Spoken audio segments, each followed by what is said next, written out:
Bonjour, bienvenue sur Histomède, la chaîne de l'histoire de la médecine en question, qui va s'intéresser, après avoir étudié les sources, à l'exercice de la médecine au temps des pharaons. Malgré quelques différences, il existe de nombreuses similitudes entre la médecine égyptienne antique et mésopotamienne. Comme chez les Assyro-Babyloniens, les médecins égyptiens dépendaient initialement des prêtres attachés au culte de diverses divinités. Mais, d'une manière générale, la place du sacré semble avoir été moins ancrée dans la médecine égyptienne qu'en Mésopotamie, surtout à la fin du Nouvel Empire. Parmi les dieux, citons Thoth, dieu à la tête d'Ibis, le plus ancien des dieux guérisseurs, qui soignait l'ophtalmie après avoir remis en place l'œil d'Horus arraché par Seth. Apis, le taureau sacré, symbole de fertilité et de puissance sexuelle, et Isis, la bonne mère, qui intervenait pour la naissance mais aussi la résurrection. Sekhmet en gynécologie, car divinité liée au féminin, gouvernant le domaine des cycles menstruels, mais qui apportait aussi les maladies par les miasmes. Seth, qui incarnait le mal et le désordre, est responsable à ce titre des épidémies, sans oublier le dieu Bès, protecteur des femmes enceintes qui le portaient en amulette autour du cou. Ce génie protégeait aussi les lits, le sommeil étant considéré comme une petite mort. Si l'au-delà était un enfer ténébreux pour les Mésopotamiens, il était une félicité éternelle pour les Égyptiens. La mort était une simple étape, et même parfois une délivrance, puisque la renaissance après la mort constituait le thème central de la croyance des anciens Égyptiens. Elle n'était que la séparation de l'âme de l'enveloppe charnelle dont on assurait la conservation par la momification. En suivant des préceptes des livres funéraires, dont les livres des morts sont les plus connus, mais citons aussi les livres du monde souterrain et les livres de la nuit. Dans une sorte de jugement dernier, le cœur, siège de l'intelligence et de la mémoire, était pesé après la mort et devait être ainsi aussi léger qu'une plume pour mériter de faire le voyage. Chez les Égyptiens, les dieux n'étaient pas forcément responsables des maladies.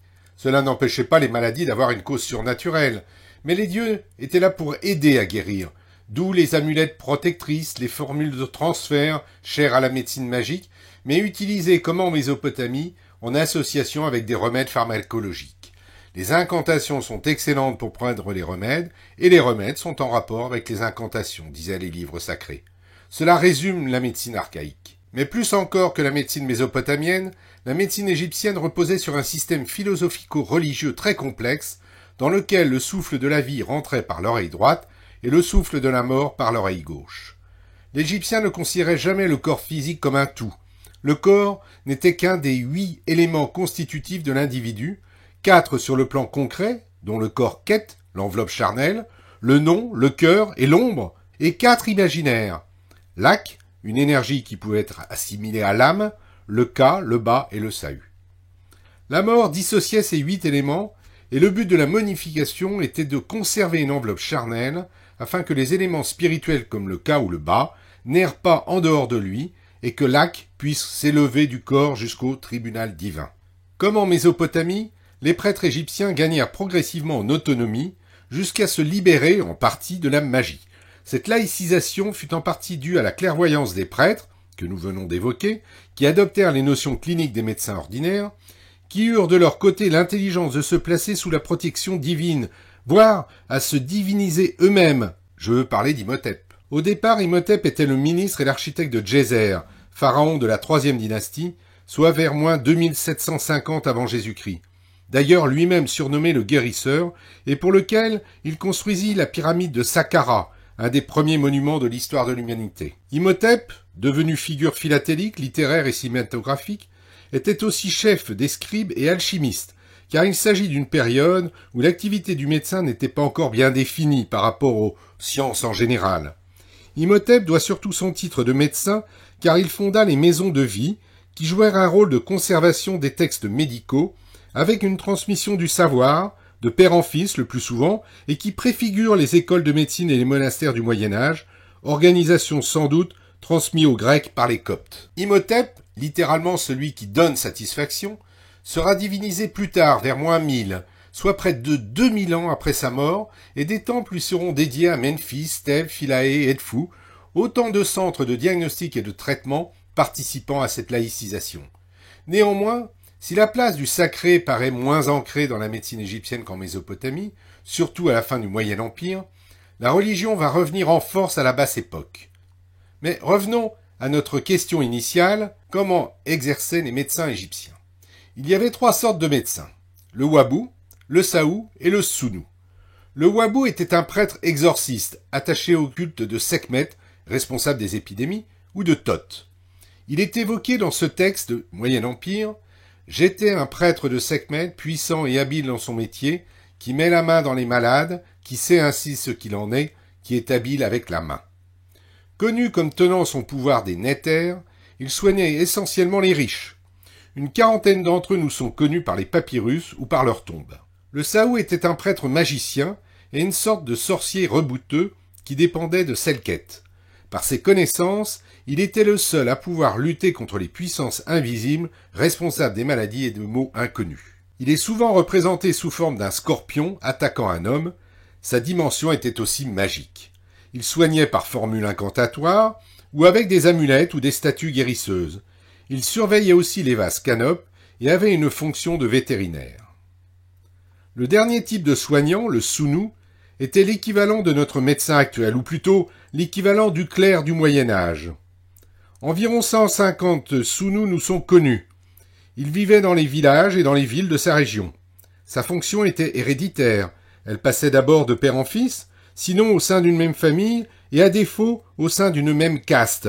Nous verrons que ce schéma sera similaire chez les premiers Grecs. Il n'y avait pas d'école de médecine, même si Héliopolis et Saïs, dont on voit ici les ruines, étaient 2 grands centres d'enseignement. Le médecin égyptien tirait sa connaissance de l'étude des livres, recopiés dans les maisons de vie, mais aussi de la pratique.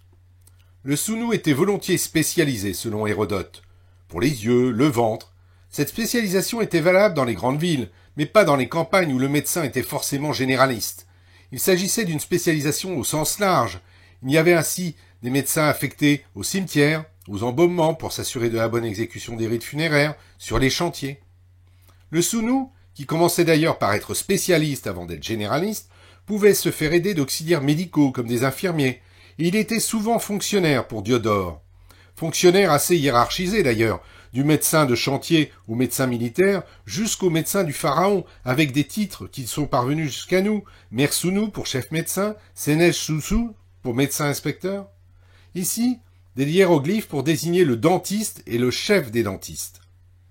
Quelques femmes nous sont aussi connues, comme Méritptah, en moins 2700 à Memphis, ou Péséchet, en 2500 avant Jésus-Christ à Saïs, qui semble avoir eu un haut statut professionnel dans une société antique, puisque appelée superviseuse des docteurs ou chef des docteurs. Le sounou s'occupait de soigner les riches comme les pauvres, la médecine étant publique et gratuite pour les indigents. Mais il faisait lui-même partie de l'élite de la société, le plus souvent au même titre que le prêtre ou le chef militaire, ou alors le responsable des greniers à blé. Les médecins égyptiens avaient une très grande réputation au temps d'Homère. Ainsi, dans l'Odyssée, l'Égypte est décrite comme une terre féconde qui produit en abondance des drogues, les unes salutaires, les autres nuisibles, et où les médecins l'emportent en habileté sur tous les autres hommes. Le médecin égyptien était d'ailleurs appelé en consultation auprès de princes étrangers, comme Darius, selon Hérodote. Quelques noms nous sont parvenus grâce à leurs tombeaux, parfois payés par le pharaon, un signe-honneur, à l'exemple d'Hésir, contemporain d'Imhotep, dont le tombeau se trouvait à Saqqara et décoré par ses panneaux de bois. D'autres nous sont connus par leurs statuaires, avec ces 2 exemples, dont l'une représente le médecin-chef Youti. Voilà pour ce qui est de l'organisation médicale en Égypte ancienne. Mais comment les médecins pratiquaient-ils la médecine? La réponse sur Histomed, la chaîne de l'histoire de la médecine en question.